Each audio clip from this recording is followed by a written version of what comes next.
So just the other day, Sharife Cooper was out in Auburn's game versus Florida because of an ankle injury he had in practice. And in Auburn's first game after this injury, they were blown out by almost 20, which if anything that speaks to the impact Sharife has on this team when playing, but we already knew that. The real story is how tough this is for Sharife, because he already had to miss plenty of games due to the NCAA and their investigation, and now he has to sit out even more time because of an injury. And ankle injuries are the type of injury that you don't want to rush, as they can easily linger around. So he'll likely miss a couple of games, and Auburn's head coach Bruce Pearl has already said they will not be rushing him, but Sharife is trying to get back. So yeah, tough situation. You can only hope for the best for Sharife. Should be a minor setback when it's all said and done. But in today's video, we're going to look at how this affects Sharife's future at Auburn and even his decision to declare for the upcoming NBA draft. But before I go any further, what's up YouTube? Plug Speaks back with a vid. If you are new, first of all, welcome. Go ahead and subscribe. Also, like the video if you enjoy. I drop bangers 3 to 4 times a week, and we're grinding for 5K, so I'd for sure appreciate it. But back to the video. So before this injury, Sharife Cooper was on a solid run. Now Auburn was by no means dominating, however, it was obvious Sharife made them better, and he was playing well. His numbers were good besides his efficiency. He was getting highlight plays basically every single game, and most importantly, his NBA draft interest was soaring. He literally went from being left off many mock drafts completely to ESPN projecting him to be the number 9 pick a couple weeks ago. That is not normal. However, now that he has suffered an ankle injury, I feel like it changes a lot of factors that have to do with whether or not he declares for the NBA draft. And the first one I want to talk about is the trust NBA teams have with a player battling injury shortly before they are drafted. And long story short, they don't have much trust in these situations, especially not with undersized guards. For example, Cole Anthony's run with UNC last year was very underwhelming. They didn't finish with a good record, and in the games he played, he had solid numbers and showed nice flashes, but he was not very efficient. And then on top of that, he couldn't play much games because of a knee injury that required surgery.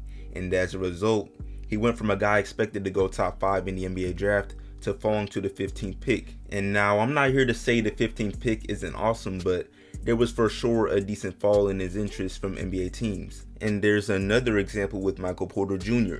Similar situation to Cole Anthony. He played just 3 games for Missouri due to a back injury and went from top 3 pick expectations to being the 14th pick. So yeah, basically, although Sharife has shown us a lot of good in the games he's played, NBA teams don't like to play with injury concerns at all. And you may say, how can I compare an ankle injury to a knee injury or a back injury? Which is a fair point, but again, don't underrate how ankle injuries can linger, and then Sharife being 6 foot in height does not help his case. So yeah, I'm sure he and his camp are thinking about all of this as the draft slowly comes forth, and I'd assume it has to be a factor in his decision. But on to another effect of this injury. Sharife can now more seriously consider how much staying another year could help him develop as a player. The playmaking and his skills as a point guard have been amazing. I mean, the court vision, the IQ, the passes, all of that is at an elite level. But his methods of scoring the ball are not reliable. I mean, 37% shooting from the field and a sub 30% 3-point percentage can only take you so far, especially when you're undersized. I mean, the reason Sharife has been able to score so many points is because of his quickness, physicality, and touch around the basket when driving in, along with his ability to finesse free throws and also knock down free throws. So his scoring is a little deceiving, but it's still 20. But if he's putting up 20 a game while playing like this, just imagine how dangerous a reliable or even an average jumper would make him. I said it in my top 5 point guards in the upcoming draft video. If Sharife Cooper had a jump shot, he would probably be the best point guard in this class. So yeah, I really feel like this is a factor in Sharife's decision to stay or not, because it would allow him to heal his ankle without worrying about pre-draft workouts and that whole process.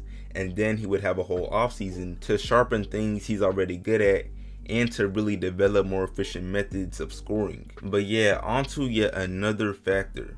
There are plenty of reasons why players who can go one and done should go one and done. You could bring up the chance of suffering a worse injury or taking the NBA's money while you can, or the unnecessary struggle of balancing the life of a student athlete, and more, and they are all valid reasons. However, for what it's worth, staying another year can be nice for a chance at winning in college. And I know for most, that's a poor reason to stay. Like, who cares about a college title or a deep March Madness run?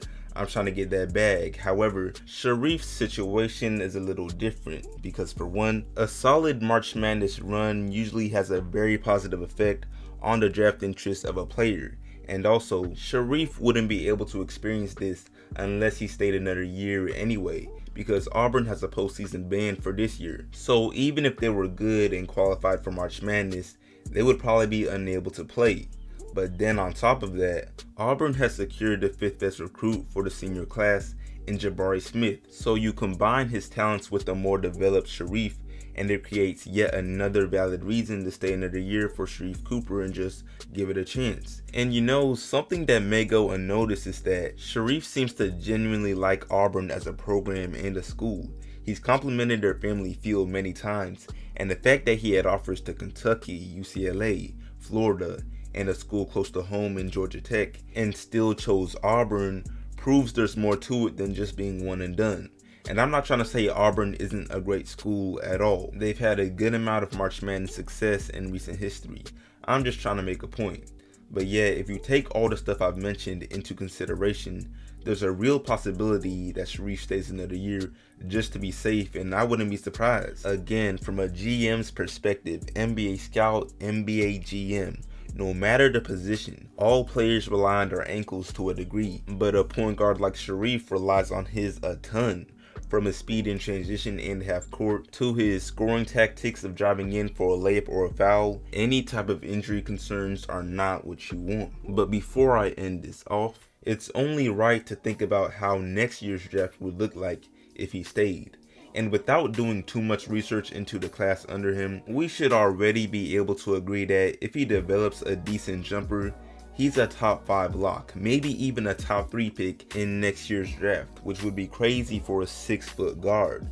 I mean, just think about it. There's Chet Holmgren, who will likely be the #1 pick after a season at Gonzaga. Then there's Jaden Hardy, who will likely do well at Kentucky or the G League, and then things are pretty much up in the air for the rest of the top 10 picks. You could bring up Duke recruit Paolo Banchero and others, but the amount of talent is not more competitive than the 2021 NBA draft class. And if ESPN believes Sharife is top 10 worthy now, you can only assume an even more developed Sharife is top 5 or top 3 worthy. I don't know, it sounds pretty logical to me. But anyway, man, I'm gonna wrap this video up. I appreciate y'all watching. Let me know what you think about Sharife's injury. Hopefully he recovers nicely. But yeah, that's it for me. I appreciate y'all watching. Like this up, share it, sub if new, all of that, and I'm out.